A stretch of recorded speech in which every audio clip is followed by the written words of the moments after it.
It's official, Ukraine's at war. What we've all suspected for quite some time was confirmed earlier this week by the Polish Prime Minister. Nikt już poważnie nie może przyjmować informacji o separatystach na Ukrainie. The Russian move has been condemned by world leaders and the UN Security Council. There's absolutely no doubt about Russian direct invasion into Ukraine. But no one seems to be doing anything about it, with US President Barack Obama threatening consequences, but not elaborating. There is no doubt that this is not a homegrown indigenous uprising in eastern Ukraine. The separatists are backed, trained, armed, financed by Russia. So where exactly are the Russian troops, and what's been happening in the last week that's changed things? As President Putin met with his Ukrainian counterpart Petro Poroshenko in Minsk yesterday for the first time in 3 months, it seemed Putin was saying one thing and doing another. 2 columns of Russian tanks and military vehicles are said to have fired at a border post before entering southeastern Ukraine. The Russian forces entered the region, which was seized by separatists earlier in the week. They now control Novosibirsk, where a Ukrainian company commander, Vladimir Shilov, said that he heard citizens inside the town were being barricaded in by tanks and no one has been allowed in or out. They are also trying to take over Mariupol, a port city on the Azov Sea, but the Ukrainian troops have so far managed to keep the rebel forces out. It's believed Russian forces also intend to launch attacks on Ilvovsk and Shakhtarsk, east of Donetsk. Poroshenko cancelled a trip to Turkey and called an emergency meeting after the Russian military invasion for the country's Security and Defense Council to decide the next steps. NATO released images showing over 1,000 Russian soldiers inside Ukraine, and a NATO official said troops have been in direct contact with Ukrainian forces, resulting in casualties.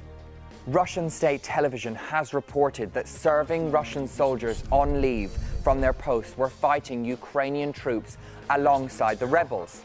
Ukrainian military released a video of 4 men said to be Russian paratroopers who had crossed the Ukrainian border by accident.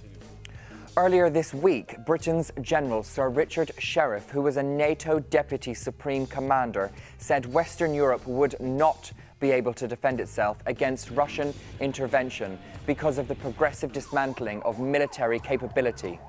Sheriff warned NATO to rearm if it was serious about defending itself in the future. Russia denies arming the rebels or sending tanks into Ukraine, saying that any armoured vehicles the separatists are using must have been taken from the Ukrainian army itself. Flags associated with the separatists have been spotted on the tanks, and vehicles have green features which are traditionally associated with separatists. Ukraine's Prime Minister said Putin has deliberately unleashed a war in Europe.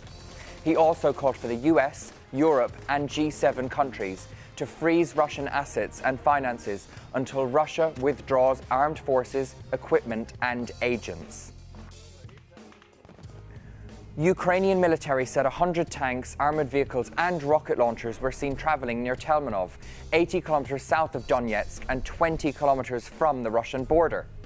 The convoy includes at least 3 T-72B1 main battle tanks and a T-72 tank with Contact 5 explosive reactive armour, or T-72BM as known in the West. This makes us believe that Russia is indeed supplying the separatists with arms. The Prime Minister of Donetsk, the self-declared People's Republic, said 3,000 to 4,000 Russian citizens are gone to Ukraine to fight because they felt it is their duty and rebels would struggle without them. Russia has also sent in its newest air defense systems, including the SA-22, which has a range of up to 20 kilometers. Russian soldiers have been posting on social media sites of their involvement in the intervention. 2,100 lives have been lost as a result of the ongoing conflict since April, with 951 civilians killed in Donetsk alone. Over 155,000 people have fled elsewhere in Ukraine, with another 188,000 leaving for Russia. Ukraine has lost 750 kilometers of coastline in Crimea, a naval port and mineral rights in the Black Sea. Crimea has 250 kilometers of coastline, and if it was seized by Russia, Ukraine would only have 450 kilometers of coastline left to the west of Crimea. Russia would gain control of the Azov Sea and other offshore gas and oil reserves as a result. Ukraine and Russia had agreed to share information between Russian and Ukrainian guards at the border, and Poroshenko had promised a ceasefire plan with Russia after his talks with Putin to defuse the separatist conflict. But now only time will tell if that's going to come to light. Hit subscribe now if you want to see more videos like this in the future.